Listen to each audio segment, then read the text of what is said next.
আমি 10 মিনিট কথা বলেছি, পুলিশের ফোর্স পাঠায় দিছে। পুলিশের ফোর্স পাঠায় দিয়ে বলতেছে যেখানেই পাও তাকে ধরে আনো, থানায় জমা করো।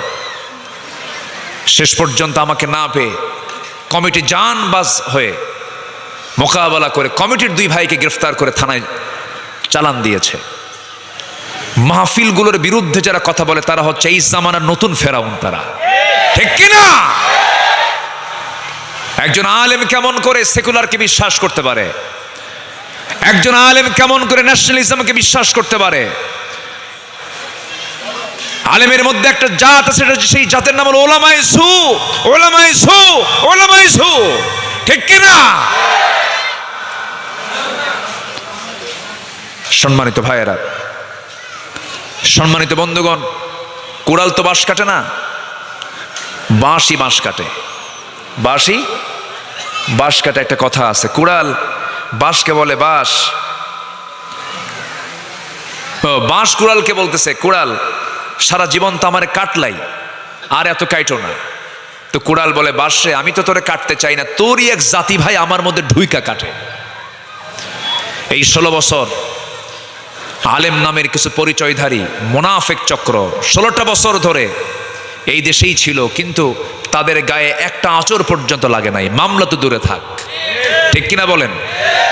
পট পাল্টে গেছে। চোরের মায়ের কি? চোরের মায়ের বড় গলা। জনগণ আর বোকা নাই, জনগণ সব বোঝে। জনগণ সব আঁচ করতে পারে। আগামীর দিন, আমরা আগামীর দিনকে নতুন করে সাজাতে হলে আমাদের বুদ্ধিবৃত্তিক চিন্তা চেতনার মধ্য দিয়ে সামনে এগোতে হবে। সামনের দিনকে আমরা দেখতে চাই ইসলামের দিন, সামনের দিনকে আমরা দেখতে চাই কোরআনের দিন। আমরা আগামীর দিনগুলোতে আমরা ইসলামকে কায়েম করার জন্য যেইভাবে এগুলো পরে আমরা বিজয়ী হতে পারবো সেইভাবে আমাদেরকে এগোতে হবে, সংঘবদ্ধ হতে হবে, আন্দোলন চালাতে হবে। আমাদের শেষ দেখা হলো এই দেশে কোরআনের রাজ কায়েমের সংগ্রামে ঝাঁপিয়ে পড়তে হবে। আল্লাহ কবুল করুন, আল্লাহ কবুল করুন, আল্লাহ কবুল করুন। ইসলামী রাষ্ট্রের 1 নম্বর কাজ হলো, কাঠামোগত দিক হচ্ছে সেই রাষ্ট্রে কি থাকবে? নামাজ কায়েম থাকবে। কি কায়েম থাকবে বলেন? নামাজ। আমার বন্ধুগণ, নাম্বার 2 হলো আল্লাযীনা ইম্মাক্কান্নাহুম ফিল আরদি আকামুস সালাহ ওয়া আতাউস যাকাতা ওয়া আমারু বিল মা'রুফি ওয়া নাহাউ আনিল মুনকার। নাম্বার 2 হলো যাকাতটা চালু হয়ে যাবে। যাকাত যদি আমার দেশে ব্যাংকিং হিসেবে অনুযায়ী যদি যাকাত আদায় হতো, কোনো ফকির থাকতো না, কোনো অভাব থাকতো না। আমার বন্ধুগণ, যাকাত, নামাজ যেমন ফরজ, রোজা যেমন ফরজ, যাকাত তেমনই ফরজ। বুনিয়াল ইসলাম আলা খামসিন। ইসলাম পাঁচটা বুনিয়াদের উপরে, 5টা স্তম্ভের উপরে ইসলাম প্রতিষ্ঠিত। বুনিয়াল ইসলাম আলা খামসিন। নাম্বার 1 লা ইলাহা ইল্লাল্লাহ। নাম্বার 2 হলো আকামুস সালাহ। নাম্বার 2 হলো যাকাত। নাম্বার 3 হলো যাকাত। নাম্বার 3 হলো সওম রমাদান কি হজ। নাম্বার 5 হলো সওম রমাদান। যাকাতকে আল্লাহ পাক 3 নম্বর পিলারে রেখেছেন। নাম্বার 1 হলো কালিমা, নাম্বার 2 হলো নামাজ, নাম্বার 3 হলো যাকাত, নাম্বার 4 হলো হজ, নাম্বার 5 হলো রমজান মাসের রোজা। কিন্তু আমরা মুখস্থ করে ফেলেছি কালিমা, নামাজ, এরপরে কি? রোজা। রোজা ছিল 5 নম্বরে, নিয়ে আসছি কয় নম্বরে? বিল্ডিং টিকবে? ইঞ্জিনিয়ারিং প্ল্যান ভুল করলে বিল্ডিং টিকবে? যাকাতটা হলো 3rd পিলার অফ ইসলাম। যাকাত হচ্ছে 3 নম্বর পিলার। যাকাত কয় নম্বর পিলার? 3 নম্বর পিলার। সেই পিলারকে আমরা নিয়ে চলে গেছি কয় নম্বরে? 5 নম্বরে। তো একটা বিল্ডিং এর মিডিল পিলারকে যদি সাইডে নিয়ে যায়, সাইডের পিলারটা যদি মিডিলে নিয়ে আসে, বিল্ডিং কি ঝুঁকিপূর্ণ হবে না? ঝুঁকিপূর্ণ হয়ে যাবে। মাঝখানের কলামে রড বেশি থাকে। আল্লাহ তাআলা ইসলামকে 5টা স্তম্ভের উপরে প্রতিষ্ঠা করেছেন। এর মধ্যে মিডিল, আগের 2টা কালেমা নামাজ এবং শেষের হজ এবং রোজা সম, এর ঠিক মাঝখানে রেখেছেন যাকাত। যা সামাজিক অর্থনৈতিক ভারসাম্যকে নিশ্চিত করে, সেই জাকাত কি আমার দেশে আছে না সুদ আছে? আস্তে কি জাকাত আছে না সুদ আছে? সুদ আছে। জাকাত থাকবে যেখানে, সেই জায়গায় সুদের জায়গা হবে না, আর সুদ যেখানে থাকবে সেখানে জাকাত থাকবে না। আমরা কি চাই সমাজে বলেন? সুদের পরিবেশ চাই না জাকাতের পরিবেশ চাই? বলেন বলেন, সমাজে জাকাত চালু হোক না সুদ চালু হোক? সুদ তো চালু দেখলামই, সুদের অবস্থা তো দেখলাম, আমরা সব তো দেখা শেষ, আমরা দেখা শেষ করেছি। আমরা সামনে দেখতে চাই নামাজ কায়েম হবে, জাকাত সমাজে আদায় হবে। জোরে বলি ইনশাআল্লাহ, আর জোরে বলি ইনশাআল্লাহ।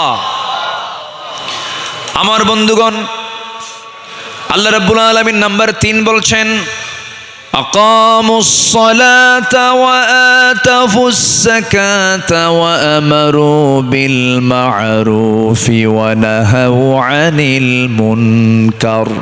নাম্বার 3 হলো সৎ কাজের আদেশ দেওয়া, অসৎ কাজের বাধা দেওয়া। ইসলামী রাষ্ট্রের বৈশিষ্ট্য হলো, ইসলামী রাষ্ট্রে হারাম কাজ করা খুব জটিল হয়ে যাবে, হালাল হালাল কাজ করাটা সহজ হয়ে যাবে। আর অনিসলামী রাষ্ট্রের বৈশিষ্ট্য হলো হারাম কাজগুলো করা সহজ হয়ে যাবে, আর হারাম কাজগুলো করা খুব সহজ হয়ে যাবে অনিসলামী রাষ্ট্রে, আর ভালো কাজ করাগুলো জটিল হয়ে যাবে। ইসলামী রাষ্ট্রের অন্যতম বৈশিষ্ট্য হলো, ইসলামী রাষ্ট্রের নাগরিকগুলো অনায়াসে ভালো ভালো নেক আমলগুলো সুন্দর করে করতে পারবে, কিন্তু খারাপ কাজগুলো তার জন্য করা জটিল হয়ে যাবে। বিগত 16 বছর আকাম কুকামে যারা কাজ করেছে তাদের জন্য কোনো সমর্থন লাগে নাই, অনুমতির প্রয়োজন হয় নাই, তারা অনায়াসে করেছে। ভালো কাজগুলোকে বিগত 16 বছর তারা বাধা দিয়েছে, কম না সবচাইতে বেশি বেশি বাধা দিয়েছে। কারণ মুনাফিকদের কাজই তাই। মুনাফিকরা কি করে? ইয়ামুরুনা বিল মুনকারি ওয়া ইয়ানহাউনা আনিল মা'রুফ। তারা কি করে? সৎ কাজের বাধা দেয়, অসৎ কাজের সমস্ত কার্যক্রমগুলো চালু করে দেয়। কিন্তু ইমানদার যারা, তারা কি করে? ওয়ালতাকুম মিনকুম উম্মাতুন ইয়াদউনা ইলাল খায়রি ওয়া ইয়ামুরুনা বিল মা'রুফি ওয়া ইয়ানহাউনা আনিল মুনকার। আরেক জায়গায় বলছেন, কুনতুম খায়রা উম্মাতিন উখরিজাত লিন-নাসি তা'মুরুনা বিল মা'রুফি ওয়া তানহাউনা আনিল মুনকার ওয়া তু'মিনুনা বিল্লাহ। আমার বন্ধুগণ, আল্লাহ রাব্বুল আলামিন আমাকে আপনাকে দায়িত্ব দিয়েছেন, শরীয়ত বিরোধী কোনো কাজ যদি তুমি সমাজে চলতে দেখো, সেই সময় তোমাকে প্রতিবাদী হয়ে সৎ কাজের আদেশ দিতে হবে, অসৎ কাজের বাধা প্রদান করতে হবে। একটা হাদিসে এসেছে, মান রাআ মিনকুম মুনকারান ফালিগাইয়িরহু বিয়াদিহি ফাইন লাম ইয়াসতাদি' ফাবিলিসানিহি ফাইন লাম ইয়াসতাদি' ফাবিকলবিহি ওয়া যালিকা আদআফুল ঈমান আও কামা ক্বালা আলাইহিস সালাতু ওয়াস সালাম।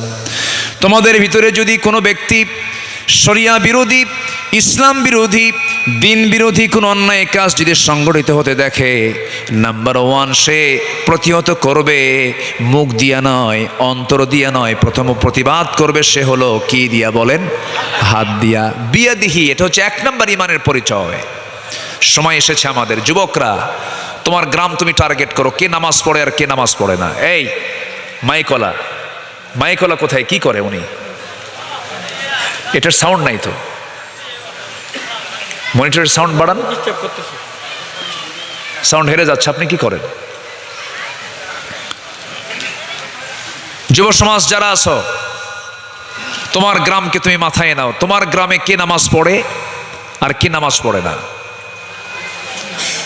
তাদের একটা তালিকা করো, তাদের মাঝে দাওয়াতি কাজ করো। তোমার গ্রামে কোন ঘর থেকে কোন মহিলা বোরকা ছাড়া বের হচ্ছে, সেই বাড়িতে চলে যাও।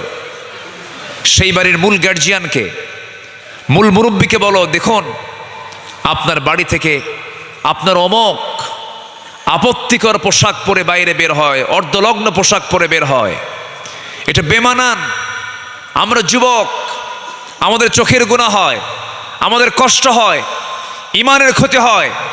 এই গ্রামের বাসিন্দা হতে হলে বোরকা ছাড়া কোনো মহিলা বাইরে